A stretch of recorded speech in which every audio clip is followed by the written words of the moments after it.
pleasure to welcome you here in this session on the green hydrogen revolution, powering growth for a sustainable future. We have a distinguished panel made of industry, finance, institutional experts, research development, and I must say, having been over 20 years in that business, that most of the panelists are all veterans, seasoned veterans of this industry, which, as you can imagine, takes a lot of time to be rolled out because it's a transformative energy vector with profound implications on the way deep decarbonization can be achieved, and with multiple synergies that we'd like to highlight in this session. So without further ado, I'd like to introduce our panel, starting from the left with Mr. Jarmouni, who has a long experience in the energy sector with various big companies, and he will discuss, obviously as a global head of renewables of BB Energy, the point of view of the industry investing, hopefully heavily, because it's a very intensive investment sector in the field. Equally qualified and active in the sector, with experience also at Mazen, launching all the green energy transition in Morocco, and Ali Zarwali, that I have the pleasure to introduce, is now Executive Vice President of HIF Global. So we are keen to hear about your company's involvement in the sector. Next to him, we have Frank Wouters, oh, so I got it right. Frank is obviously a veteran. I know him since the time that he was at Masdar, when the United Arab Emirates started into renewables, and later on with IRENA. And most recently, he focused his energy, which is plenty available, on green hydrogen developments, chairing, amongst others, the EU GCC framework for green hydrogen developments. Next to him, we have Adam El Khaira, who's the director of the United Nations Economic Commission for Africa, and has been involved in multilateral frameworks to try and push the global agenda of the continent in decarbonizing and enhancing energy access for a vast part of the continent. Next to him, we have Samir Rashidi, who is also a veteran in electrolysis technology, starting. So you belong to two entities that have the same name. You start with CEA, which is the Economic Commission of Africa, and Samir Rashidi was also in charge of research for electrolysis at CEA, which is the French Commissariat à l'Énergie Atomique, who in the meantime has added another A for energy alternative. Samir is head of IRESEN, which has been instrumental in deploying green hydrogen platforms and catalyzing research into that critical field for the sake and the stakes of Morocco's huge renewable energy potential, mostly focused on wind as well, because that's where the bulk of the green hydrogen will be produced, thanks to outstanding load factors. So I'm speaking with the Sahara Wind hat, having been also involved in deploying green hydrogen systems. Next to Samir, we have Fatem Zahra Khalifa, that has come from experience in Asia, in China, and started very early on all the cluster on renewable energy in Morocco to try to foster an industrial ecosystem that will be able to sustain a long-term effort that is required for green hydrogen developments. Next to me, we have Thierry Leperc, pioneer in PV solar expansion on a massive scale very early on, over 2 gigawatt in the 2010s. And he converted, although a little bit late, to green hydrogen and has been very active in promoting regional projects, mostly with Southern Europe and North Africa, which we obviously keen to discuss during this panel. So Thierry Leperc is the founder of Soldavent and the president of HyDeal, which we look forward to hear a lot about. Next to him, we have Amir Sharifi, who's the chief investment officer at Hy24. So we're keen to hear about this venture, knowing that Amir Sharifi is also involved and has been involved for many years in Europe's actually largest investment fund. So that gives us an idea of the importance of the financial dimension of green hydrogen development. And last but not least, we have Reda Hamdoun, who prior to you joined the Royal Cabinet and went on an academic course to come back for the industry and got involved, so academically at Harvard, so nonetheless, and got involved with Nareva, where he is actually vice president of the group and also vice president within the Moroccan Confederate Association of Managers. And with that, I'd like to start the panel with you. Reda, we just heard outstanding news yesterday of a major $15 billion deal between the United Arab Emirates, TAQA Group, and your group, Nareva. And briefly, we're talking about 1.2 gigawatts of wind, 900 million cubic meter per year of desalination all over the coast of Morocco, 1,400 kilometer, 3 gigawatt HVDC transmission from Boujdour to Casablanca, the transfer of water from the Cebu Bassin down to Omourbea Bassin, so huge investments needed as well, knowing that Nareva was also involved in the water sector, is also involved in the water sector in other projects. And that also includes 1.5 gigawatts of combined cycle gas-fired power plant to secure the stability of the grid. So this, to date, is Morocco's largest direct investment announcement that has been permitted with the outstanding relationship between the Kingdom of Morocco and the United Arab Emirates.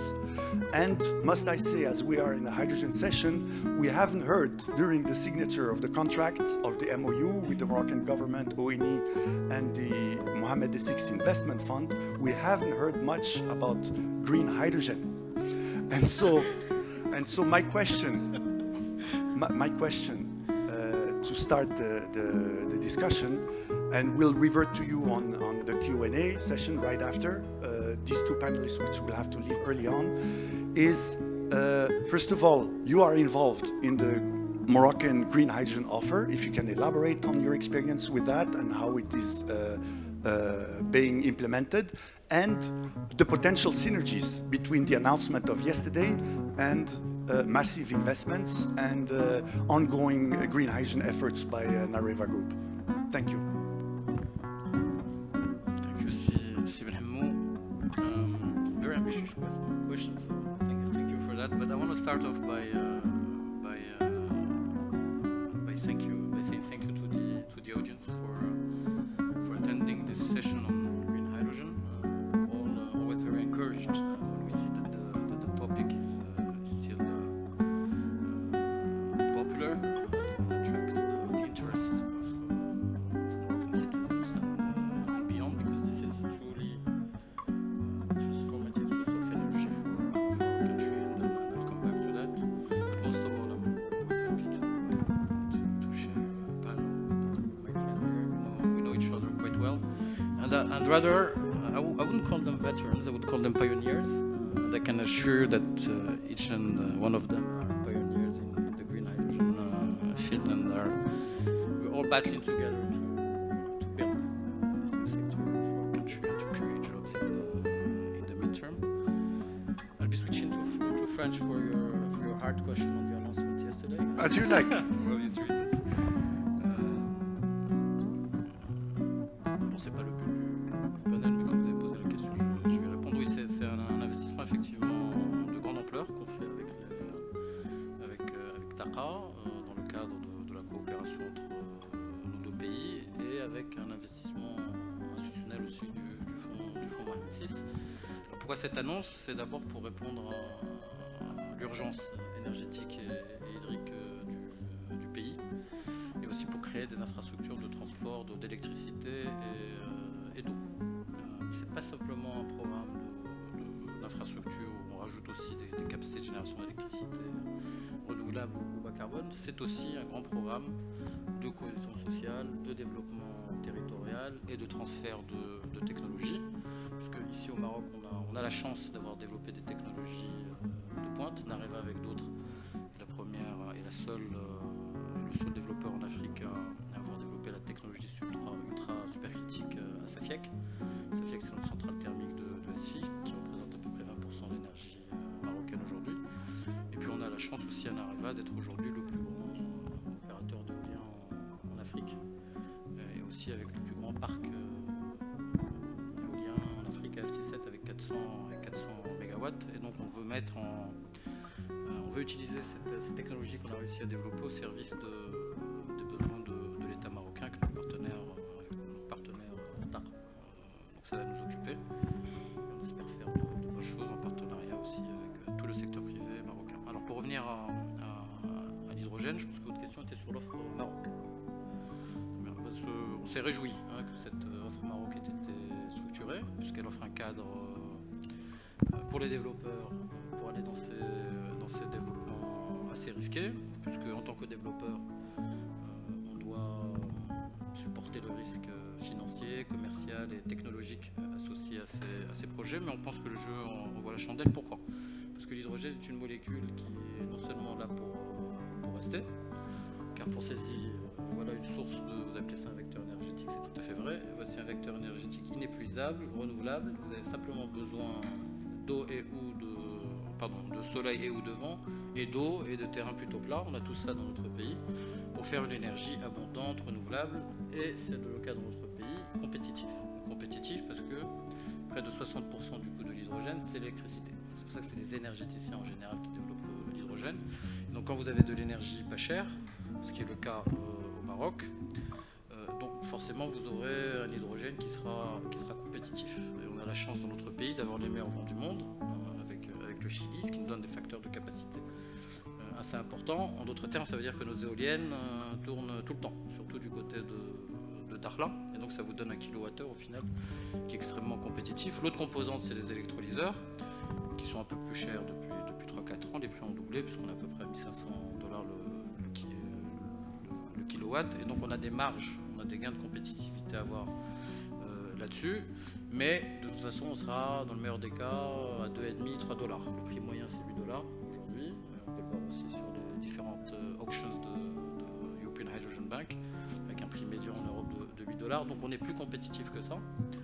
On doit être les plus compétitifs au monde avec le Chili, mais elle y connaît mieux le sujet que moi.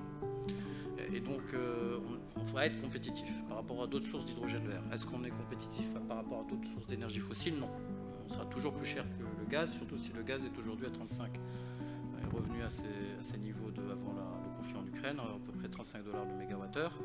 Donc on sera difficilement compétitif contre le gaz, mais c'est sans compter les différentes taxations carbone, qui fait que sur l'hydrogène naturel ou sur le dérivé, que ce soit le méthanol ou l'ammoniac, par exemple si vous prenez le cas de l'ammoniac gris, on est à $400-450 de prix historique. L'intensité de l'ammoniac gris, c'est 2. C'est-à-dire que vous produisez 2 tonnes de CO2 par une tonne d'ammoniac gris puré. Donc à $100 la tonne de CO2, ce qui est à peu près le prix aujourd'hui que nous donnent les technologies, aussi le TS européen, vous arrivez à un réel prix de l'ammoniac gris qui est à $650-700. Or nous, on peut produire au Maroc, nous ou d'autres, tous les Marocains à Guelmim ou en dessous, peuvent produire de l'ammoniac vert à ces prix-là, $650-700. Donc même quand vous allez dans les dérivés, lorsque vous prenez en compte la taxation carbone, le vert va être compétitif, et je pense qu'on doit tous prendre le pari cas dans notre pays, de l'hydrogène vert et de ses dérivés, même si c'est un peu plus cher qu'aujourd'hui. Parce que vous voyez les Japonais prendre des positions, les Chinois prendre des positions, les Indiens prendre des positions pour l'avenir. Alors, on continue à prendre ces positions pour l'avenir, pour qu'il y ait un avenir industriel vert au Maroc fondé sur l'hydrogène vert. c'est évident, et comme vous avez mentionné le gaz et les capacités significatives en LNG qui ont été mises en place, ça me permet de basculer sur M. Charifi, justement sur l'état des lieux dans finalement ce marché de l'hydrogène vert, les off-takers, les perspectives avec le gaz naturel, le positionnement des pays qui développent des stratégies prudentes. Le Maroc a développé à la fois un plan hydrogène et un plan gazier en parallèle pour s'assurer que la prise de risque puisse être pondérée. Comment est-ce que vous voyez justement l'état des lieux de cette industrie par rapport à la demande? Est-ce qu'il existe une demande d'hydrogène vert et des marchés qui permettent de consacrer des investissements massifs? Parce que le Maroc peut faire ce qu'il veut en termes de planification. S'il n'y a pas de marché qui répond, on n'y arrivera jamais. Bonjour et merci pour la question. Je vais y répondre directement. Le marché de l'hydrogène, sans parler d'hydrogène vert spécifiquement, c'est-à-dire le marché où il y a une demande aujourd'hui qui existe d'hydrogène, c'est 100 millions de tonnes qui est utilisé dans les secteurs en fait, de l'industrie, des raffineries, de fertilisants en particulier, pour la chimie.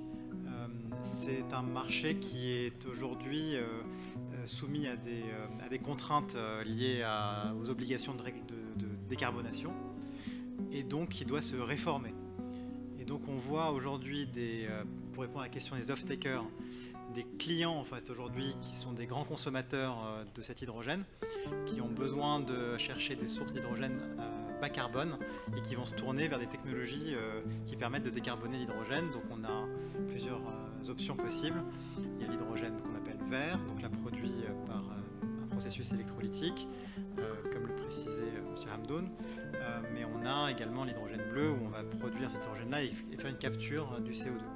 Dans tous les cas, on a un marché qui est très conséquent puisque ces 100 millions de tonnes d'hydrogène, si on prend que cela, c'est-à-dire si on ne considère pas qu'il y a une extension des usages, si on prend uniquement les usages existants et qu'on devait le transformer en vert, pour simplifier les hypothèses, ce serait déjà 500 gigawatts de capacité qu'il faudrait mettre en place. Ça veut dire quelque chose de l'ordre de, dans un scénario très agressif de CAPEX, 600, 700, 800 milliards de CAPEX qu'il faudrait faire pour financer ces électrolyseurs. Voilà, donc ça c'est à comparer avec un marché de production et de capacité aujourd'hui, de décisions qui ont été prises pour des nouvelles capacités de l'ordre de 75 milliards. En avril 2024, selon les sources Bloomberg, il y a aujourd'hui 75 milliards de projets qui ont été décidés. Ça veut dire qu'ils ont été décidés parce qu'il y a eu en face de ces projets des clients, des off-takers qui ont pris un engagement de racheter l'hydrogène. Et ça, c'est un chiffre mondial. On a derrière ces 75 milliards de projets qui ont été décidés ou qui sont en construction, qui sont déjà en opération, on a à peu près 200 à 300 milliards de projets qui sont au stade des études. Et donc on peut estimer que dans les 3-4 prochaines années, on a un marché d'investissement dans les nouvelles capacités de l'ordre de 200 à 300 milliards de projets. Alors je vous interpelle justement là-dessus, puisque parmi le projet, le phare de ces 75 milliards, il y a le projet séoudien de NEOM, dans lequel il y a 2,2 gigas de capacités renouvelables qui vont être vendues à Air Product, qui est partenaire dans ce projet. Et je vous interpelle sur le fait que, en fait, Air Product, qui est un leader mondial de la production d'ammoniac notamment, a dû avoir, à cause des actionnaires de Air Product, le CEO de Air Product a dû démissionner parce qu'il avait misé sur l'hydrogène vert. Et donc, par rapport aux signaux de marché, c'est quand même impressionnant de voir un opérateur majeur qui se retrouve sanctionné pour avoir trop misé sur l'hydrogène vert. Et ça, c'est le plus gros projet, le plus avancé de cette suite de projets dont les investissements ont été décidés à hauteur de 75 milliards, avec l'Arabie Saoudite derrière. Donc qu'est-ce que ça nous donne comme conjoncture finalement? je pense que ça traduit bien un peu l'état d'esprit du moment. C'est-à-dire que d'un côté, quand on regarde la presse et les titres dans la presse, on a l'impression que le marché de l'hydrogène est en difficulté. Quand on regarde la réalité des chiffres et des projets qui sont décidés et qui sont investis, on est sur des chiffres qui sont très conséquents, puisque on est sur un marché aujourd'hui, à 2030, si on prend une hypothèse basse, on aura de l'ordre de 200 milliards de projets qui seront investis. Et juste pour parler de ce que nous on fait côté AI24, on a levé un fonds de 2 milliards en 2021. On a déjà déployé sur les 2 milliards 1 milliard dans des projets qui ont des différents stades de maturité dans différentes géographies, mais on a parmi ces projets des projets qui sont en construction à grande échelle, puisqu'on construit 700 MW de capacité d'hydrogène vert pour décarboner l'acier en Suède, et puisqu'on a par exemple en Espagne à peu près 400 MW de projets qui vont être décidés cette année sur des capacités d'hydrogène vert pour décarboner l'usage du diesel dans les raffineries. Donc on voit aujourd'hui qu'il y a une réalité de projet qui est un peu en décalage avec les annonces qui ont été annoncées, enfin qui ont été un peu remises en cause et qui font l'objet des news dans la presse. Alors je me permets de solliciter je ne sais pas, est-ce que c'est l'enthousiasme ou la frustration de Thierry Lepercq par rapport justement à ces perspectives d'hydrogène vert. Je sais que la France a récemment révisé sa feuille de route sur l'hydrogène vert et c'était plutôt la douche froide au niveau de l'industrie. Comment est-ce que vous voyez finalement l'Europe se positionner pour en fait mettre l'argent dans le Green Deal? Est-ce que finalement c'est un vœu pieux ou est-ce que la Commission européenne, on parle du rapport Draghi, on parle de stratégie maintenant plus agressive, comment est-ce que, à votre avis, l'Union européenne va pouvoir poursuivre sa politique en ce sens et la concrétiser sur le terrain? Je crois que c'est important de faire un peu d'histoire. Je vais commencer par un élément d'histoire personnelle. Il y a 6 ans, ici, dans cette même salle, avec l'Institut Amadeus, nous avions invité une 50aine d'acteurs pour discuter de l'hydrogène solaire au Maroc. Et je crois que tout ce qu'on vient de se dire, on l'avait dit déjà en 2019. Qu'est-ce qu'on a fait depuis? Ou qu'est-ce qu'on n'a pas fait depuis? Non, mais c'est important aussi de regarder, de tirer les leçons. L'année suivante, en 2020, la Commission européenne a lancé un plan hydrogène important. D'ailleurs, pour ce qui me concerne, il a été en partie la France, l'Allemagne, ont annoncé des plans hydrogène importants. Et 2 ans plus tard, en 2022, suite aux événements géopolitiques que l'on connaît, l'Europe a annoncé un plan, cette fois-ci chiffré, de 10 millions de tonnes de production d'hydrogène vert à horizon 2030 sur le continent et 10 millions d'importations. Entre-temps, il y a eu l'European Hydrogen Bank, un dispositif mis en place par la Commission européenne pour financer ou aider à la financement de projets d'hydrogène. Il y a des fonds qui sont levés, il y a du travail qui a été fait. Mais force est de constater qu'on a ce sentiment peut-être un peu frustrant d'être encore à la case départ. Et je vais être assez candide et en même temps vous confirmer que pour ce qui me concerne et pour ce qui concerne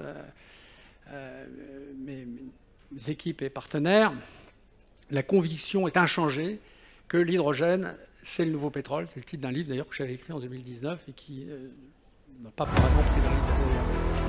Pourquoi? Et la question, elle est assez simple, c'est qu'on s'est trompé d'hydrogène. On s'est dit que l'hydrogène était un sujet politique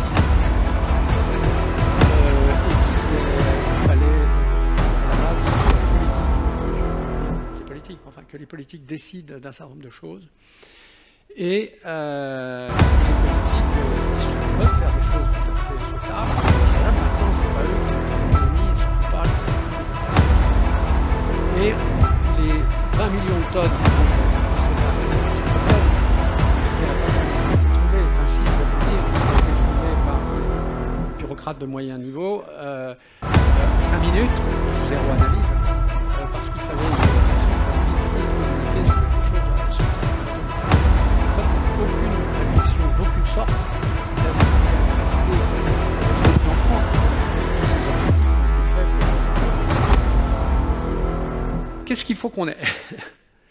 Eh bien, à la base, comme dans toute économie et comme dans toute énergie, je vais prendre un exemple, le pétrole et le gaz de schiste américain. Les gens ont encore discuté encore avec un collègue américain hier, les Américains ne savent pas. Pour les Américains, eux, ils s'imaginent que c'est le Moyen-Orient qui tient le haut du pavé.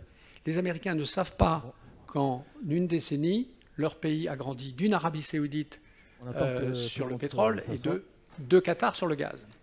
Et pour devenir le premier producteur, et maintenant premier exportateur d'ailleurs aussi de gaz et un des premiers exportateurs de pétrole. Tout ça s'est fait sans Make America Great Again. Personne n'est allé à Washington. Bonjour à toutes et à tous. Ils sont allés à Wall Street. Ils ont levé 1000 milliards. Ils, étant les entrepreneurs qui ne connaissent pas. Surtout des entrepreneurs indépendants, c'est devenu ensuite des grandes compagnies pétrolières. Et donc, dans le sport, ce modèle-là qui s'est développé dans une logique de marché pure et simple. Donc ce panel Pourquoi se déroulera de la Parce que manière le suivante. Le marché du pétrole, il existe, c'est que le pétrole et le gaz de schiste, je ferai une introduction pour vous présenter les thèmes qu'on abordera avec les différents le pétrole et le gaz le moins cher. Enfin, il était suffisamment compétitif pour que toute cette industrie soit construite. Je donnerai la parole. Eh bien, c'est le modèle que doit suivre l'hydrogène. Et il est temps de se séparer des politiques. Alors, les politiques, on a quand même besoin. On a besoin d'eux et leur avec les le monde différents intervenants tracer la voie, pour que chacun puisse donner des permis, son expertise. pour faciliter des financements, parce qu'on a quand même besoin de faciliter des financements. Mais il n'y a rien sans marché. L'interaction du et je public crois que ce qu'on une réelle réalise valeur ajoutée, avec une vraie richesse un temps de retard, dans chaque c'est panel. qu'aujourd'hui, nous n'avons pas un marché de l'hydrogène. Au plus exactement, il existe un marché de l'hydrogène. Mesdames, Messieurs, l'hydrogène tout court, l'investissement dans le sport connaît aujourd'hui une profonde mutation portée par des dynamiques.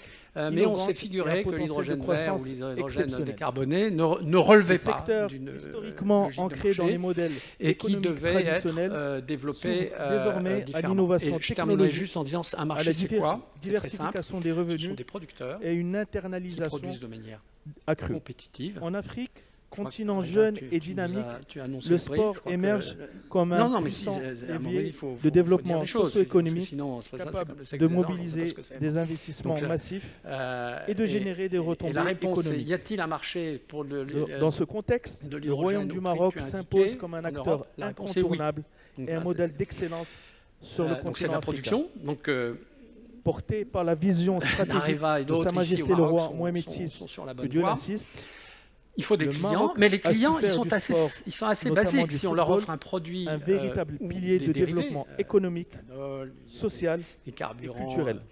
Au bon prix. Et puis il faut des Cette infrastructures. ambition s'illustre Et ces infrastructures, particulièrement elles sont à bien sûr travers essentielles parce l'organisation que réussie de grands cet événements hydrogène sportifs qu'il s'agit de internationaux produire, au tels sud du Maroc, que la Cannes 2025, il faut qu'il soit Inch'Allah, amené la Coupe du Monde jusqu'en 2030, Allemagne. qui Et, renforce alors la bonne nouvelle, c'est que les opérateurs considérablement d'infrastructures se l'attractivité mobilisent. économique. Et la simple question, c'est comment est-ce qu'on réunit tout le monde? Mesdames, Messieurs, Et je à terminerai travers juste l'Afrique, là-dessus. d'autres Les gens pays qui commencent vont à nous adopter réunir cette tous, approche ce sont intégrée, les banquiers et les reconnaissant investisseurs. le potentiel du sport Parce qu'il y a comme trois choses importantes dans catalyseur l'hydrogène, d'investissement l'argent et l'argent. moteur de croissance Alors, pour durable. rebondir justement sur cette Le développement sur d'infrastructures ce sportives modernes, paradigme la financier, professionnalisation oui, de Ligue bon, on voit que nationale le marché et la tarde mise à en se place de programmes de concrétiser. Il y a des formation et de producteurs qui sont gouvernance prêts. sportive Et sont le autant politique, d'initiatives on voit bien son permettant rôle. d'attirer des Je investisseurs tiens à privés signaler, et institutionnels, par rapport à ce qu'on a vécu stimulant hier, ainsi la que création l'annonce d'emplois finalement du et deal entre le Maroc et les l'entrepreneuriat Émirats arabes unis s'est Les fait 2 investissements jours après la sportifs visite du président Trump s'accompagnent aux Émirats. également Donc, de retombées il y a quand même une positives en dimension termes de politique cohésion sociale, pour pouvoir mettre en santé œuvre publique de grands chantiers et de dans les diplomatie énergies renouvelables. sportive, C'est une réalité. Une autre renforçant réalité l'image géopolitique, et le rayonnement cette fois, international mis à part l'Europe, des pays africains. on a quand même un acteur, un éléphant Le secteur dans, du in sport the room, en hein, dans la Afrique chambre, comme représente ainsi une on peut opportunité qualifier la Chine. On a unique vu de l'impact combiner disruptif de la rentabilité Chine dans les économique, énergies renouvelables. développement durable La question que j'aimerais et poser progrès social. à la fois Enfin, à cette Franck session et Samir, explorera donc comment c'est l'investissement dans le sport qu'est-ce que peut la Chine devenir peut faire clé pour la réduire croissance et finalement le le coût de développement ces technologies. sur le Je continent viens de africain, parler avec en l'ambassadeur de s'appuyant Chine au sur un Maroc. modèle Il va inaugurer marocain le comme 28, référence le 28 mai, tout en analysant courant du mois, les la tendances plus grande globales usine de et paléolienne stratégiques du adoptées continent, dans cet environnement 3600 dynamique. emplois à Nador. Et en Mesdames, fait, les Messieurs, Chinois sont sans plus venus tarder, investir j'ai une l'honneur unité de industrielle céder la parole pour à Monsieur le ministre, leur Monsieur chaîne de Fosel. valeur régionale dédiée essentiellement à l'export. Ils n'ont même pas attendu qu'il y ait un marché éolien significatif au Maroc pour faire cet investissement. Donc, deux questions se posent sur la base de ce modèle. La Chine, en termes de technologie, on a vu ce qu'ils ont fait dans les renouvelables et dans l'éolien. Qu'est-ce qu'ils peuvent faire pour l'électrolyse? Et même au niveau géopolitique, si je peux demander à Frank, if you can elaborate on what China can do geopolitically and in terms of dynamizing the market for green hydrogen, I'd like to hear it from you, so that we dive on both the scaling down of the price scaling of electrolysis, because that's the main deadlock right now, and the role of China in that regard. Yes, thank you. I mean, if you dissect the cost of the production of green hydrogen, then you know, the largest part of that is the cost of electricity. I was just actually showing Samir a recent overview by GWEC about global wind turbine manufacturing. Of course, I guess everybody knows that solar panels are made in China and hardly anywhere else, and that you know, there's cutthroat competition, very small margins, and that has made it really cost effective. And the same has happened for wind. For a while, you know, the major cost reduction in wind was going bigger, and that was a technological race where Europeans and Americans still had an angle. But you know, now if you look at wind, it's also almost entirely Chinese. I think Vestas came in 7th position or something, and then there was Siemens Gamesa, and then somewhere else there was Enercon and GE, and everybody else is just Chinese. So, and 80% of the world market of wind deployment are domestic in China. And so I think the rest of the world is only 20% of the wind sector. And I think that's an important thing to consider, because they're not just making this stuff very cheaply and then exporting it, they're also deploying it at scales that we don't do. So in that sense, you know, that combination of internal market, but also the desire to dominate, you know, it's you know, we can see it. And then the question is, okay, what does it mean? The next technology, hydrogen, also electrolyzers. About 200 manufacturers of electrolyzers in China now. They're all, first of all, trying to grasp a share of the 75 gigawatt target that China has for itself. And then you get into a race where they're competing on price, and you know, they're getting better, and you know, that will be tough to compete with, as we have seen with solar and wind. So the question is, what do you do? Either you go into a trade war. I mean, that's very trendy. Of course, as we've seen this year, trade wars are back. The Europeans never liked trade wars.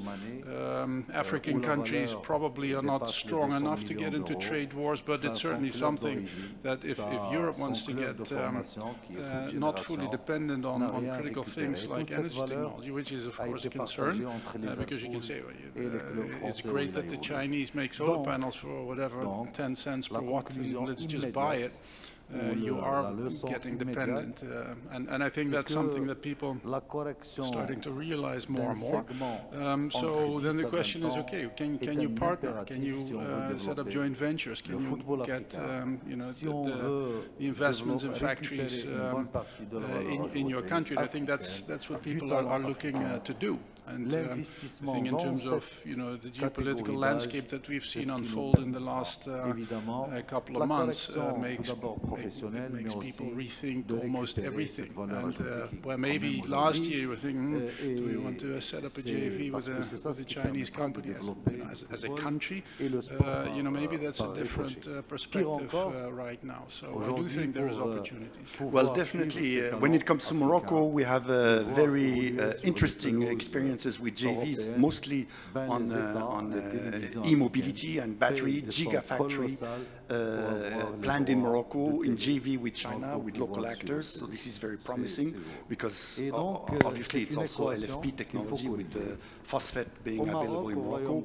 And this is why I'm going to ask our two next speakers, Samir, in terms of the technology, the electrolysis technology, and how it can be, the cost could be brought down, and Fatem Zahra on how to build those ecosystems with some major JVs, if I may ask. Les centres de formation des Samir. you start with the technology, then we'll see how we'll fit it in the economic. Thank you very much. Thank you for this invitation to be part of this panel. Well, in terms of technology, we are still observing. There is no quite definitive choice that has been made. Even if, for example, alkaline technology is somehow well positioned, especially in the first gigawatt scale projects. However, other technologies are also ramping up. I mainly speak about PIM technology, proton exchange membrane technology, which has also other advantage compared to the alkaline.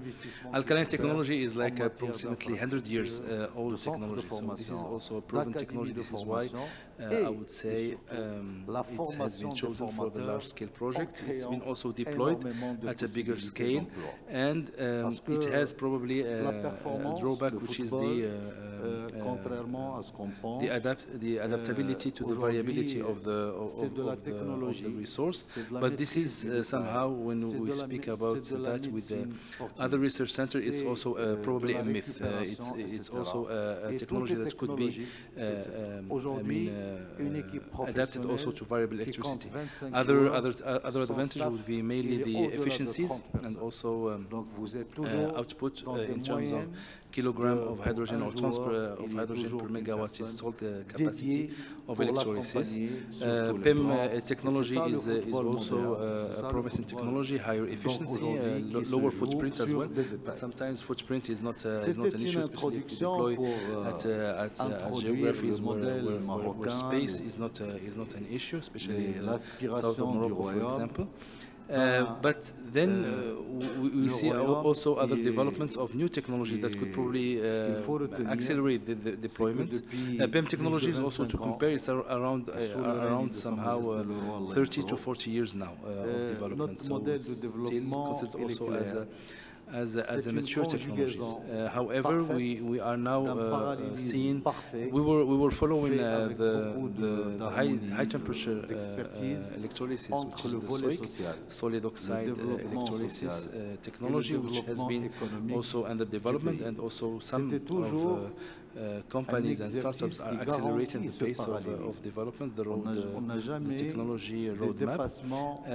But more recently, we see the IEM, which is an anion exchange membrane technology, which is between, I mean, it claims that it has both advantages of alkaline and PEM, so higher efficiencies, lower footprints, and also avec évidemment ses conséquences, l'amélioration de l'offre sanitaire, le développement de l'être humain. Nevertheless, Samir, if I may interrupt you, you still have the bottleneck of rolling out massive projects, and the experience that China has conducted in that regard appeared to be not very convincing. How can that impact the rollout of? We have NEOM coming up soon, and China has 400 megawatts facilities that they haven't managed to run very well. What's your take on it? Well, I was about also to comment Frank's explanation about China.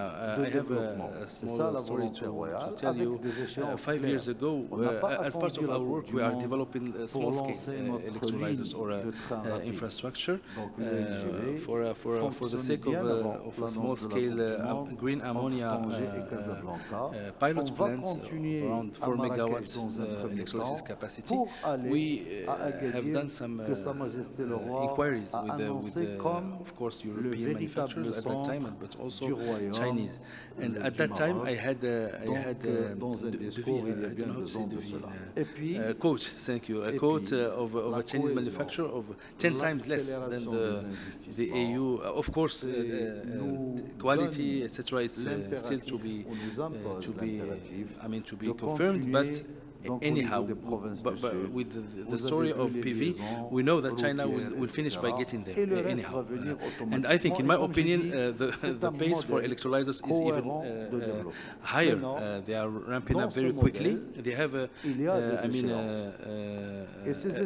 local market, a domestic market, of course, for chlor-alkali, but they are also engaging into hydrogen very quickly. And the TK, the demo unit for them is gigawatts already. So it's really amazing how things advance in China. And I think we will finish by very early.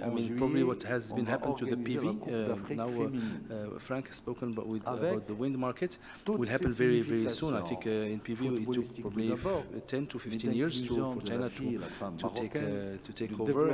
I think for electrolysis, if things doesn't change in the EU, how we could do things, probably it will be less than 5 years. And it will be a pity also for the EU because we would have liked to see a win-win with Morocco or Africa, at least to colocalize some value. But the examples that you gave, Sidi Hamou, about gigafactories of batteries in Morocco is really, they speak for themselves. So probably we have a big challenge when it comes to electrolysis industry. We have a lot of gigafactories, project gigafactories in the EU that were also impulsed by the public support, different public supports in France, in Germany as well.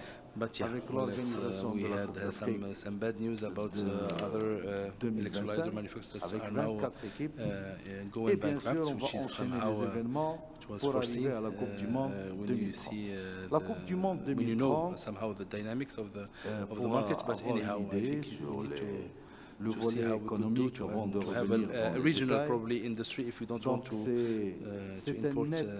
import or to export green hydrogen produced from Chinese panels, Chinese wind blades, Chinese electrolyzers, and Chinese steel probably. So to move on to Fatem Zahra, basically we know joint ventures is kind of the key word if we want to scale up rapidly.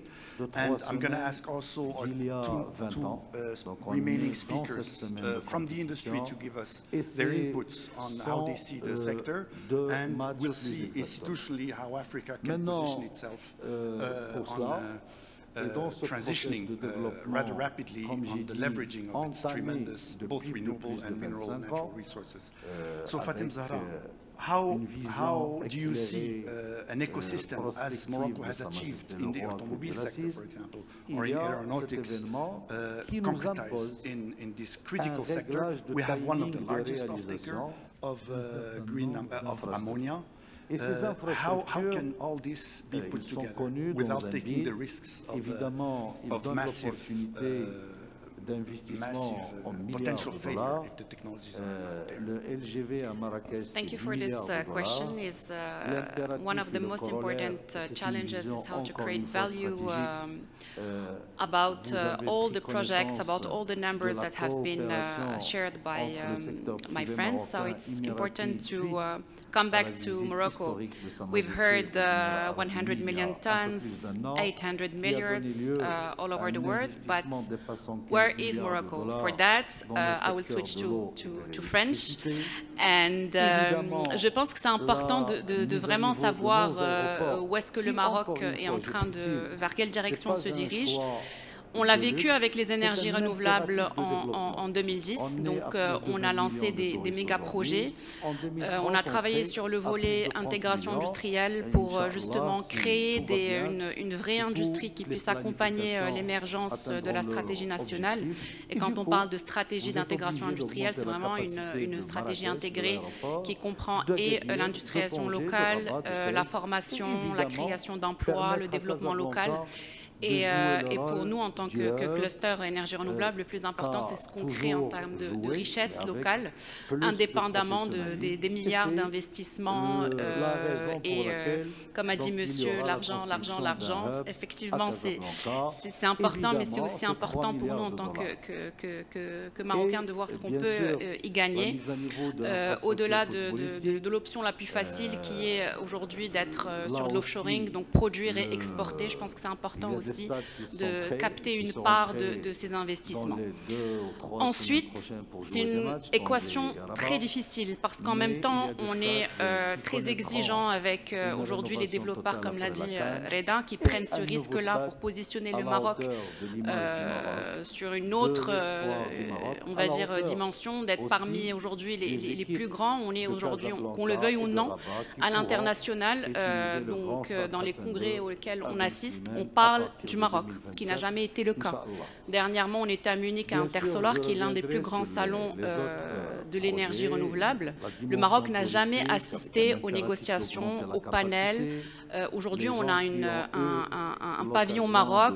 On est sollicité pour parler de sujets tels que l'hydrogène vert et les énergies renouvelables. Donc on y est. On est positionné. On a aujourd'hui cette attractivité à l'international. Maintenant, localement, on est très exigeant avec ces développeurs sur des questions de prix. Il faut qu'on soit compétitif. Comment être compétitif aujourd'hui sans justement aller vers des produits chinois ou autres? Donc c'est là toute la difficulté de pouvoir créer une industrie locale, sachant qu'aujourd'hui, quand on parle de marché, comme l'a dit monsieur, c'est quoi un marché? Un marché, c'est un volume par rapport à un produit qui est compétitif. Donc aujourd'hui, même les industriels marocains, lorsqu'on a fait l'exercice sur les énergies renouvelables et de toute façon très, on va dire très transparente, lorsqu'on a parlé de 600 MW sur Nord-Ouarzazate ou 580 MW sur Midelt, les industriels étaient prêts à investir. Mais encore faut-il avoir ce marché qui soit visible, avoir des quantités transparentes pour qu'ils puissent investir sur des onduleurs marocains, sur des câbles DC marocains, sur des trackers marocains. C'est vraiment des investissements très capitalistiques.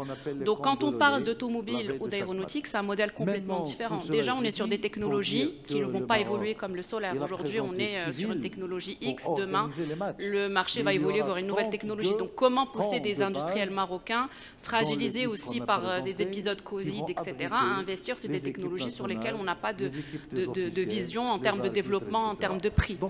Quand on parle d'écosystème aéronautique automobile, donc on a des donneurs d'ordre qui sont venus s'installer dans des zones avec des contrats en termes d'intégration industrielle clairs pour pouvoir créer ce qu'on appelle des tier 1, des tier 2 et avoir justement des composants avec des investissements aussi, un soutien de l'État. Donc c'est deux écosystèmes complètement différents.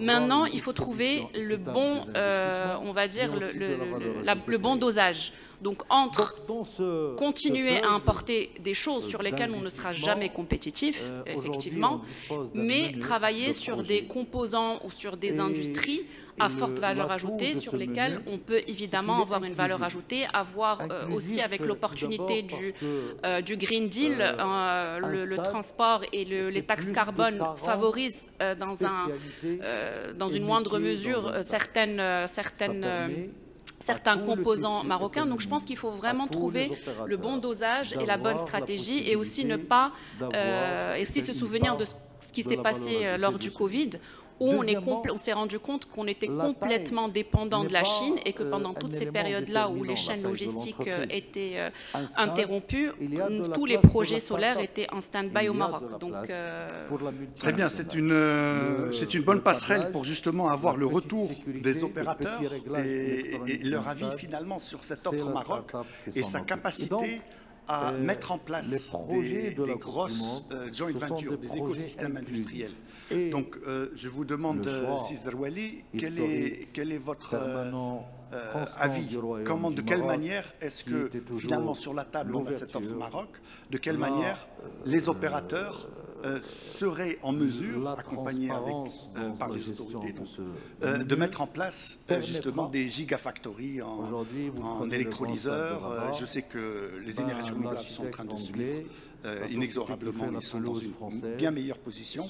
La question se pose sur justement apparemment ces technologies d'électrolyse. Pour dire que je pense qu'au-delà de l'importance du portefeuille, ça permettra des groupements. Je pense que l'offre Maroc est une offre qui a été très intelligemment structurée, très bien structurée, mais qu'il faut plutôt la voir comme un levier qui doit avoir un effet d'accélérateur sur l'industrialisation. Et on va se focaliser. Pourquoi je dis ça? Sur le Parce continent que africain, le Maroc, quoi qu'il en soit, a son énergie renouvelable, son potentiel, il ne va pas disparaître du jour au lendemain.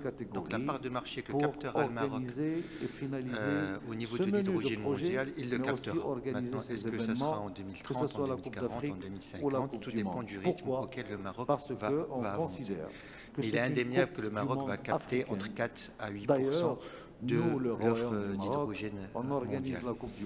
Maintenant, quand on regarde un peu plus dans le détail sur la création de valeur, tout au long de cette chaîne de valeur, on se rend compte en fait que la production d'hydrogène n'est pas pourvoyeuse d'énormément d'emplois, en tout cas d'hydrogène vert, et qu'on va même faire le downstream. Pour vous donner juste des éléments quantitatifs, sur un investissement d'1 milliard de dollars, il ne va pas créer en emploi direct sur la phase opération plus d'une centaine d'emplois directs. Donc on voit là qu'il faut chercher les poches d'emploi, où est-ce qu'elles sont? Elles sont au niveau industriel. Donc là où la course se situe entre les différents pays, c'est qui sera frontrunner pour être le premier à capter en fait des investissements industriels que vous mentionniez, de gigafactories, que ce soit dans les pales éoliennes, dans les turbines, dans les panneaux solaires, dans les électrolyseurs, etc. Et en fait, la compétitivité d'un pays n'est pas le seul levier qui permet aux industriels de décider. C'est également où le marché se crée. Donc, s'il y a un marché qui se crée, un gros marché qui se crée dans un autre pays qui est plutôt côté est du Maroc, et on voit où est-ce que ça se passe côté est, on a parlé des premiers projets qui ont émergé, les industries vont se positionner là-bas et vont fournir et exporter vers le marché marocain. Si le marché marocain donne de la visibilité avant les autres en termes de taille critique, en termes de taille du marché et en termes de projets qui avancent sur du FID, c'est le Maroc qui captera, c'est en fait ces investissements industriels avant les autres. Et c'est là en fait où les milliers et les dizaines de milliers d'emplois se situent. C'est là où la bataille technologique se situe et c'est là où l'écosystème industriel va naître pour en fait avoir un maximum de valeur pour le pays qui hébergera ces gigafactories. Voilà un peu mon analyse un peu des enjeux sur le sujet. Merci. Vous avez mentionné l'Est. C'est clair qu'au niveau national, il y a aussi des contraintes par rapport aux autres zones. Et justement, j'aimerais basculer donc sur Cigémoni. Comment vous voyez finalement ce déploiement de chaînes industrielles se concrétiser? Qu'on peut faire, bonjour à tous, merci. Et qu'on peut être aussi des références je vais reprendre ce que M. Le Perca a évoqué tout à l'heure. L'hydrogène, c'est le nouveau pétrole. J'aime bien ça parce que notre groupe est un groupe Monsieur le ministre, merci infiniment pour cette très belle intervention. Dont l'expertise et vous ne pouvez pas mieux commencer le panel que le déplacement par cette des belle molécules. introduction. Littéralement, on dit on va passer vous restez avec nous, Monsieur le ministre. Et en réalité, j'ai l'impression que c'est quelques on va passer au premier thème. L'hydrogène, je voudrais avoir l'avis de Madame la ministre, Destine Cazazi, dans les dîners, Will etc. Biakov, Bouchragiz et M. Patrice Ribaton. On se focalisait beaucoup sur l'électrolyse. Vous étiez très sensible à ce sujet, donc je suis tout oui par rapport à votre expertise. Et le thème est en quoi consiste le secteur sportif, une opportunité stratégique pour attirer des investissements internationaux et renforcer la compétitivité économique des pays africains. Comme on est galant, on va laisser la parole à Madame la ministre. Et comment? Et en fait, Bibi Energy et d'autres d'ailleurs, d'autres acteurs du secteur du négoce commence déjà à se positionner sur ces aspects-là. Peu importe la technologie, peu importe la couleur de cet hydrogène, aujourd'hui, le marché est là, le futur de ce marché est là, mais on n'a pas encore adressé des problèmes logistiques de stockage, de transport, etc. Notre groupe en particulier a déjà investi dans une flotte de bateaux qui permettront de transporter la molécule transformée. Pas nécessairement de l'hydrogène, ça peut être de l'ammoniac, ça peut être de l'iméthanol, ça peut être tous ces types que j'appelle des vecteurs de transport de la molécule d'hydrogène. Et tant qu'on n'a pas réglé ces problèmes, je pense qu'on ne regarde qu'une partie de la problématique. Aujourd'hui, on a parlé de ça dans tout le panel, c'est à quel point l'hydrogène vert peut être compétitif, et on regarde comment on peut réduire les coûts de l'éolien, de l'électricité, de l'eau dessalée, de l'électrolyse, mais quid de la distribution, du stockage, du transport de cette molécule. Et ça, je pense que les négociants internationaux, comme notre groupe, qui ont des décennies d'expérience dans le transport et la logistique des molécules physiques, aujourd'hui peuvent avoir un rôle en apportant leur expertise, qui n'est pas très différente en fonction de la molécule. Ça reste des bateaux, ça reste des pipelines, ça reste des bacs de stockage.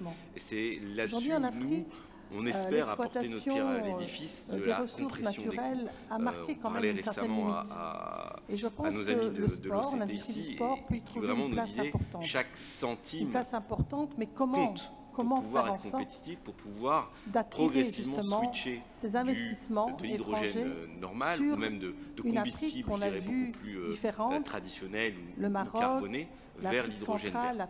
So that leads me to our last speaker before I yield the floor to the audience.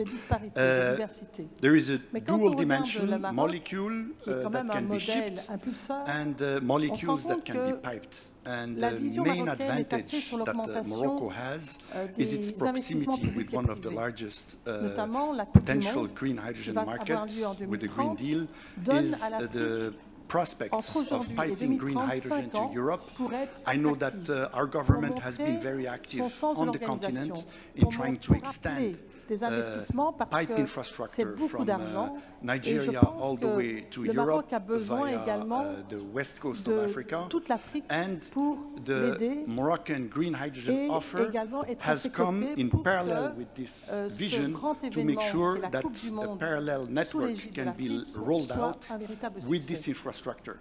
So, based on the hindsight of African nations, first of all, regarding Morocco's policy of trying to have a regional integration of its African resources and feed them not only to African countries but to off-taker markets as well, how do African countries see this opportunity, and how can this opportunity can be further leveraged into green technologies and meeting Europe's requirements for decarbonizing also industries and extraction on the continent. On est constitué d'une future main-d'œuvre qualifiée, innovante, dont le monde a besoin.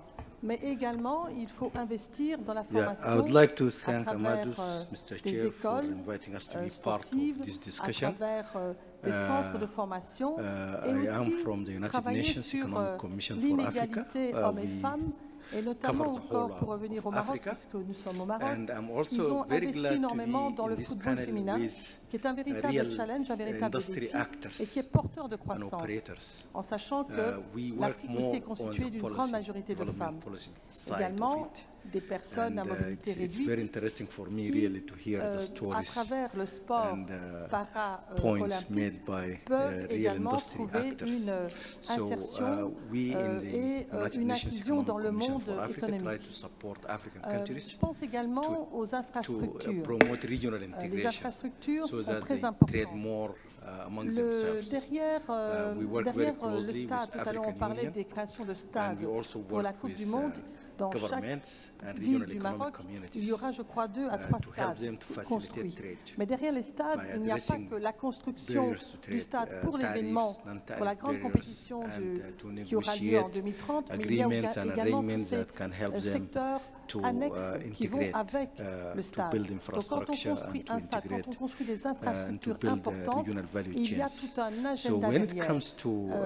Il est porteur, il est accélérateur d'une économie. We produced a number of commerciaux. Il y a aussi le côté sanitaire, la santé publique est mise en exergue. Le sport, quand on met le sport au centre de la société, on aide le bien-être de la population. On travaille sur l'absentéisme, on travaille sur la maladie mentale aussi, parce que le sport équilibre. Le sport entraîne énormément d'améliorations au niveau économique, mais aussi au niveau social.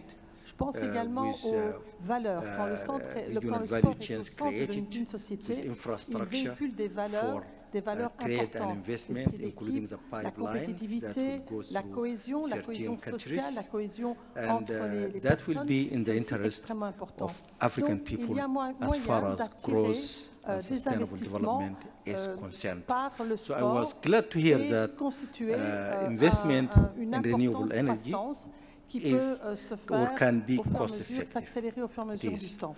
But it can also create jobs, not necessarily directly, but also indirectly. Because if it is cost efficient, it will help us to bring more Africans into this, cover more people, especially in rural areas, with electricity supply. And that will help them to be more productive, to increase productivity in agriculture and industry. And research shows that it can happen. So through investment in agriculture and industry, they can create more jobs, and this will help us promote equitable and sustainable growth and development. So as far as this regional integration and trade is concerned, we have been working with Morocco as well as other African countries to develop strategies to implement African continental free trade agreements. And these are some of these pipeline and regional value chains in electric mobility and so on are some of the big projects. And in my view, could be game changers as far as African continental free trade agreement is concerned. Thank you very much. Obviously, we'll have a dedicated session on Africa Energy Outlooks, where we're going to further debate those opportunities. And with that, I'd like to open the floor for questions on any topic we've tried to cover in an industry that is in the midst of transition, with tremendous opportunities as well as challenges. So if does anyone would like to, anyone has a question, or we may pursue our discussion. If that is the case, just please raise your hand and introduce your question. So as there are no questions, I'll proceed with our panel.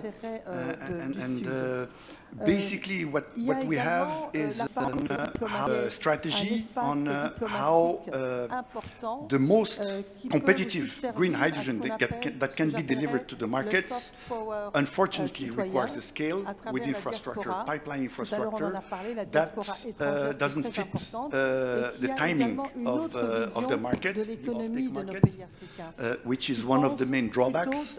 So how can we, in your view, how can we move forward with this conundrum? And I'll take any volunteer within the panel to try to see how we can address, how can we lay a green hydrogen pipeline and address regional markets in Europe. Continental en perpétuelle croissance. L'Afrique offre des ressources importantes et pas seulement naturelles, mais le sport en est parmi. Et c'est encore un potentiel inexploité et exploitable pour l'avenir de l'Afrique. Je pense qu'en gros, c'est un petit peu de changer de modèle de développement. Je voulais aussi partager avec vous on appelle de plus en plus au Maroc cette filière, pas la filière Power to X, mais la filière Power to Jobs. Du Congo, qui est des Jeux de la francophonie en 2023. On a reçu 3000 athlètes avec 20 disciplines différentes. et pour créer des écosystèmes industriels autour du renouvelable et autour de levier comme on a très bien diplomatique, su faire dans notre pays, une attractivité pour la République démocratique du Congo, puisque la République démocratique du Congo apparaissait comme un marché intéressant et aussi garantissait, contrairement à ce qu'on pouvait raconter. Alors je me permets de vous interpeller là-dessus, je m'excuse de le faire. L'écosystème automobile est très intéressant parce qu'en fait, il a nécessité un investissement du gouvernement marocain, un accompagnement de l'ordre d'1 milliard de dollars à l'époque, et on fait un chiffre d'affaires de 18 milliards de dollars en conséquence. Et alors, quand on se projette dans l'hydrogène, on a l'effet exactement inverse, c'est-à-dire qu'il faut investir 18 milliards pour dégager 1 milliard. Comment est-ce que vous voyez... Oui, on peut voir des choses comme ça, ou se dire, ce qui a créé la filière industrielle dans le nord du pays, c'est un investissement de l'État marocain assez risqué au départ, sur le port de Tanger. L'Union africaine organise à travers les Jeux il est sur TMSA, il est sur Tanger. Justement, toujours rendre cette visibilité, cette connaissance du continent africain qui est des fois pas toujours bien connue. Donc le sport est, pour terminer, je pense, un véritable vecteur d'unité et de rapprochement entre les peuples et entre les communautés régionales. Merci. Autour du renouvelable, on va construire ces écosystèmes. Merci Madame la Ministre, merci pour ces explications. C'est non seulement très intéressant et je voudrais avoir l'avis de Madame Agiz. Je rappelle que Madame Agiz est présidente de la Confédération africaine de volleyball. Et on a l'honneur aujourd'hui d'avoir deux vice-présidents de la CAF, M. à travers notamment Madame Kazadi. C'est un vrai honneur. Vous la parole, Madame Agiz. Merci, quoique la parole, mais franchement difficile de parler après 2 ministres en poste et qui travaillent sur les chantiers en cours. Moi, si je vous disais que le sport, c'est beaucoup plus qu'une activité physique. Le sport est beaucoup plus que du loisir. Aujourd'hui, c'est un vecteur réel de transformation sociale et un vecteur et un moteur, un levier de développement économique. Je parlerai sous le contrôle de Monsieur le ministre des Finances. La stratégie au Royaume du Maroc passe d'abord par les infrastructures. Aujourd'hui, si vous voyez un peu, il y a plusieurs... Alors juste pour éclairer l'audience sur l'importance du pipeline d'hydrogène vers l'Europe, si on transporte l'hydrogène en tant que molécule transformée via l'ammoniac vert et on le transporte sur les ports européens, on double le prix de l'hydrogène à l'arrivée. À travers une double transformation. La première, c'est de prendre l'hydrogène, de le mélanger et de synthétiser l'ammoniac, et ensuite prendre cet ammoniac et reprendre l'hydrogène. Donc, avec le pipeline, avec un potentiel éolien estimé à 6000 gigawatts de capacité installée, avec un facteur de charge de 70%, on a le potentiel de devenir en fait l'Arabie saoudite de l'hydrogène vert avec des pipelines. Et c'est ça qui change complètement la donne de toute l'industrie de l'hydrogène vert. C'est un game changer. Le seul problème sur cette dimension, c'est sa taille. Si on parle d'un pipeline régional d'hydrogène vert, il faut d'abord que les pays européens soient demandeurs de manière plus concertée, parce qu'il y a des pays de transit qui hésitent à mettre la main à la pâte, donc il y a pas mal d'enjeux géopolitiques, mais le véritable game changer, c'est le pipeline. Donc c'est pour ça que c'est un investissement très lourd que le Maroc ne peut pas supporter seul, et les marchés européens ne sont pas prêts de s'investir là-dedans à cause justement également des incertitudes sur la disponibilité et les prix du gaz à l'avenir, avec des quantités massives de GNL qui vont être aussi mis en ligne, et une potentielle résolution de la crise ukrainienne avec la Russie. Qui voudrait, Thierry, par rapport à justement l'Europe, des relations internationales, comment l'Europe finalement pourrait accorder ses violons pour permettre à ces perspectives de se mettre en place? Je sais que tu as très tôt appuyé cette perspective dans la région, avec l'Espagne notamment, et on aimerait avoir ton retour sur ces années. De l'écosystème sportif. Je vais vous parler effectivement de l'expérience de Aidil, qui a démarré première initiative. Il y a, juste après cette manifestation ici d'ailleurs à Rabat, avec mobilisant une trentaine d'entreprises de l'ensemble de la chaîne de valeur, production, transport, online. Aujourd'hui, nous, on est une petite pour réfléchir et faire le design avec des consultants, avec via les plateformes des sociétés d'ingénierie, d'un système de production à très grande échelle d'hydrogène. Alors, à l'époque, basé sur l'Espagne, surtout. Entre 2020 et 2021. Ce projet a donné naissance un an plus tard, en 2021, à une joint venture que nous avons construit, Ideal España, avec ArcelorMittal, Fertiberia, donc deux gros utilisateurs d'hydrogène potentiel sur l'acier et les engrais, Enagás, le transporteur de gaz espagnol, et des développeurs. Et donc cette société, Ideal España, a travaillé pendant 2 ans à un projet qui a été identifié à l'époque d'ailleurs comme le plus gros projet d'hydrogène en Europe, puisqu'il s'agissait de produire plus de 300 000 tonnes d'hydrogène pour des sites industriels dans le nord-ouest de l'Espagne. Et ce projet est arrivé à un blocage il y a 2 ans maintenant. Et ce blocage est assez simple à déterminer, à définir. Monsieur Mittal disait, moi, je vais investir, je suis prêt à investir 1 milliard, quand même, 1 milliard d'euros sur mon site de Gijón, dès lors que j'ai, donc pour investir dans une unité de DRI, de Direct Reduced, dès lors que j'ai de l'hydrogène fourni à 2 euros, 2,50 € du kilo. Et tous les exercices qui ont pu être faits à l'époque avec des prix d'électrolyseurs qui avaient monté entre-temps montraient qu'en Espagne, c'était difficile de descendre 5 € du kilo. Donc on avait ce gap et on s'est dit comment est-ce qu'on le résout, et la réponse est on ne peut pas le résoudre. Alors chez Ideal, en Espagne. Alors on ne s'est pas complètement découragé, et puis à partir de 2021, d'ailleurs 2022, on a commencé à travailler ici au Maroc, en Mauritanie d'ailleurs, signé des accords avec le gouvernement mauritanien. Et puis nous avons lancé avec, il y a maintenant 1 an, une initiative avec Prisma. Alors Prisma c'est quoi? Prisma, c'est une joint venture entre tous les transporteurs de gaz européens. C'est une société qui gère tous les flux de gaz naturel à l'intérieur de l'Europe.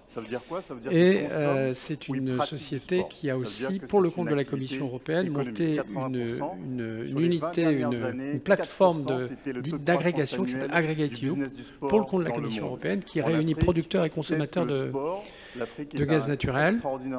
Et depuis 1 an, avec la participation, on est très heureux d'avoir eu la participation d'IRSN, enfin à peu près de toutes les personnes qui sont sur la table ici, y compris Nareva d'ailleurs, à un projet qui s'appelle la Marketplace H2, avec cette idée de résoudre cette équation, on pourrait dire fondamentale, qui est celle de réunir producteurs et consommateurs et transporteurs. Donc c'est un triangle en fait. C'est le triangle des Bermudes, mais c'est un triangle compliqué à résoudre. Et aujourd'hui, nous passons à une phase encore plus avancée qui consiste à dire tout simplement, c'est pas simplement un lieu avec un software qui va permettre de réunir les producteurs et les consommateurs. Il faut aller plus loin parce qu'on s'est rendu compte, je vous fais un peu du live, on s'est rendu compte que la grande différence entre l'hydrogène et le gaz naturel, c'est que dans un cas, on a des infrastructures qui existent et on a de la molécule qui existe. Dans l'autre cas, on a des projets. Et que toutes les tentatives qui ont été faites, y compris par des opérateurs de transport, de faire des appels à manifestation d'intérêt, et Enagás en Espagne on a fait, d'autres acteurs en Europe, surtout les transporteurs. Ils sont très contents parce qu'ils arrivent ensuite, il y a plein de gigawatts de producteurs et plein de gigawatts de consommateurs qui expriment des intentions. Le problème des intentions, c'est que ça ne vaut pas grand-chose.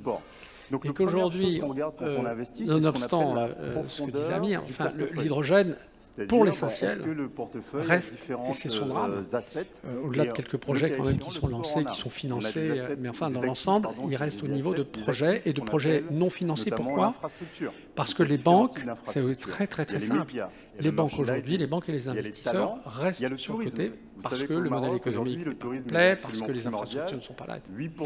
Et donc pour la faire simple, ce que nous avons décidé avec cette initiative Marketplace H2, c'est de travailler directement sur le sujet du financement. C'est-à-dire non pas le financement, disons le financement va résulter de la confrontation de l'offre et de la demande, c'est l'inverse. C'est l'offre et la demande ne peuvent pas se confronter s'ils ne sont pas des vrais projets, c'est-à-dire des projets financés. Et donc, traiter la question du financement. Et qui dit banquier, bankabilité dit banquier. Et cette initiative est aujourd'hui soutenue par des grands établissements bancaires. Et je ne vais pas dire derrière qu'on tient là la solution de tout, mais je pense qu'on tourne autour beaucoup de choses. Et in fine, il faut revenir au gaz de schiste. Il faut trouver des financements, il ne faut pas les attendre de la puissance publique. Il faut que les banquiers et les investisseurs puissent être là. Et la question de fond, c'est est-ce que nous pouvons, nous, collectivement, construire des modèles économiques, des instruments de financement? Et la réponse, c'est que, avec, certes, le soutien de la puissance publique, je vais juste donner un exemple de ce qui se fait en Allemagne aujourd'hui.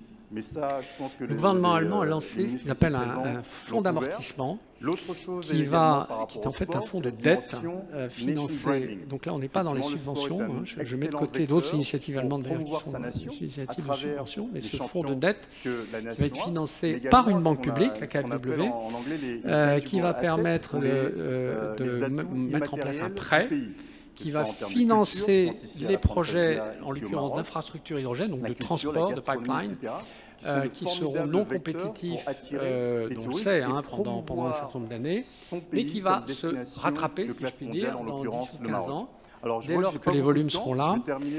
Et vous avez là une approche innovante, qui n'est pas une approche de subvention, la puissance publique intervient, mais qui est une approche innovante où vous avez un rôle de garantie.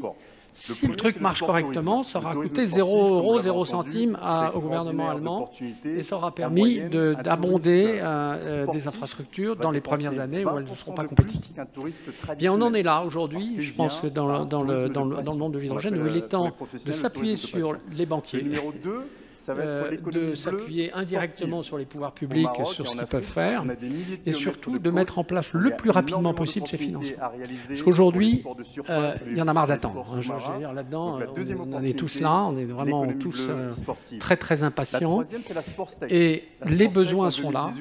Le marché, on sait où il est, aux alentours de ces 2 € de M. Mittal, qui sont quasiment les 2 € de Nareva, donc on n'est quand même pas très loin d'avoir un prix. La supply chain chinoise, dont on parlait tout à l'heure, a un rôle absolument crucial à jouer. Elle l'a joué sur le solaire compétitif, j'ai pu le mesurer personnellement. Je pense qu'avoir une approche très étroitement partenariale avec la Chine est essentielle. Le Maroc, je voudrais le souligner, a pris des initiatives. On a aujourd'hui des entreprises comme une entreprise chinoise qui était parmi les entreprises allocataires de l'offre Maroc. Il y a des initiatives qui sont effectivement avec des annonces qui vont être faites. Moi, je pense que le triangle Afrique, on avait organisé d'ailleurs un événement là-dessus, Afrique, Chine, Europe, et le triangle sur lequel doit s'appuyer, ce n'est pas un triangle des Bermudes cette fois-ci, sur lequel doit s'appuyer cet hydrogène compétitif. Merci beaucoup Thierry. Alors je rebondis aussi sur le rôle de l'Allemagne, et c'est aussi assez intéressant de voir, je pense, la nouvelle ministre de l'économie qui vient justement du secteur de l'hydrogène. Donc il y a une volonté politique outre-Rhin pour pouvoir justement catalyser et accélérer cette transition vers l'hydrogène vert. Au niveau européen, on n'arrive pas très bien à discerner justement l'importance d'associer à la fois l'Afrique et la Chine dans ce triangle. Et c'est un petit peu dommage parce qu'on pourrait gagner énormément de temps et gagner en opérativité, en plan d'action qui manque cruellement en ce moment. Je ne sais pas si on a, si vous avez quelques points que vous estimez qu'on n'a pas évoqués. On a encore 2-3 minutes avant de clôturer le panel, s'il vous plaît. Essayer de l'approcher un petit peu plus. Et je croise des jeunes garçons. Bonjour tout le monde, je m'appelle Loubna Mhed, je suis ingénieur agronome. Et je voudrais juste revenir bien sûr au Maroc et au secteur de l'agriculture. Et soulever la question justement de comment cette interaction entre la production de l'hydrogène vert et la production agricole. Et comment ils peuvent interagir entre eux et être au service l'un pour l'autre. Parce qu'on sait, tout le monde gratifie bien sûr les bienfaits de l'hydrogène vert, mais on parle très peu aussi de l'agriculture dans la production de l'hydrogène vert et à quel point on a besoin de ça justement pour un développement agricole durable. Merci beaucoup. Alors je pense que Samir a une réponse à cette question. Merci beaucoup. Donc, par rapport à l'agriculture, ça se recoupe à plusieurs niveaux. Donc, moi, je dirais le premier niveau, c'est bénéficier du coût marginal de l'eau dessalée dans le kilogramme d'hydrogène pour peut-être avoir de la capacité supplémentaire à faire du dessalement, à la fois pour l'utilisation de l'eau potable, mais aussi pour l'agriculture. Les chiffres à peu près parlent à peu près de moins d'1% le coût de dessalement de l'eau dans le kilogramme d'hydrogène, ce qui le positionne en un rang de coût marginal, mais qui pourrait être surdimensionné pour des besoins d'eau potable, notamment que le Maroc aussi s'est lancé. Je crois qu'on doit avoir aux alentours de 2030 une ambition d'avoir 2 milliards de mètres cubes par an d'eau dessalée. Ça, c'est le premier niveau. Deuxième niveau, il est un peu plus astucieux, il faudra le tester, c'est l'utilisation de déchets agricoles comme source de CO2 biogénique. Donc, ça, typiquement, pour toute la filière, ce qu'on appelle nous e-méthanol, Ali parlera mieux que moi, e-méthanol ou ISAF, donc il y a toute une discussion sur la source du CO2. Pour l'instant, la partie réglementaire, elle valorise plus la capture directe de l'air ou la source biogénique, où on n'a pas encore statué par quelques applications sur le carbone industriel. Donc effectivement, si on arrive à colocaliser de l'agriculture intercalaire, si on peut appeler ça intercalaire, c'est un terme qui est pris aussi de l'agriculture qui entre les arbres, mais là, ça sera une agriculture entre les éoliennes et les panneaux solaires, donc l'agrivoltaïsme, ça pourrait, une vue d'esprit comme ça, colocaliser de l'industrie de l'hydrogène avec de la production agricole. Ça, c'est l'anecdote, mais on peut avoir bien sûr une localisation de l'agriculture là où elle est, avec une valorisation des déchets, capture de CO2 directement à partir d'une combustion qui d'ailleurs pourra produire de l'énergie, donc à partir de le fameux waste to energy, et avoir du CO2 capté directement par point de capture par les voies classiques, les amines, et puis les transporter sur des centres de production ça veut dire que le monde va vous regarder. Mais peut-être Ali, si vous réussissez, et il faut le croire et l'espérer avec les belles choses que j'entends, à être ce pays le monde, vous allez séduire des investisseurs, vous allez séduire des actionnaires, vous allez séduire des industriels qui ont besoin de Et non seulement elle est bouclée, mais ça ouvre justement la voie à l'économie circulaire, à une récupération justement de toute cette biomasse en dehors de ce qui est mangé, pour justement produire des carburants verts. Alors simplement pour l'électrolyse, pour vous donner un ordre de grandeur, j'aime bien le citer, il faut 1000 fois plus d'électricité pour électrolyser une molécule d'eau en hydrogène vert que de la dessaler. Ça veut dire que si vous produisez une tonne d'hydrogène vert, 1 millième de cette électricité pourra servir au dessalement. C'est-à-dire que les opérateurs d'hydrogène vert pourront très facilement produire à des coûts marginaux de l'eau dessalée pour des usages multiples. Donc c'est ça là aussi une des grandes promesses de justement cette économie d'hydrogène vert qui permettrait de passer à un dessalement massif. On voit l'OCP qui peut très bien se positionner comme un acteur majeur en plus des annonces qu'on a eues hier sur le dessalement pour justement la production. Donc on est tous derrière le Maroc. Et l'investissement, il vient de l'extérieur. Donc, je pensais qu'il voulait m'interroger.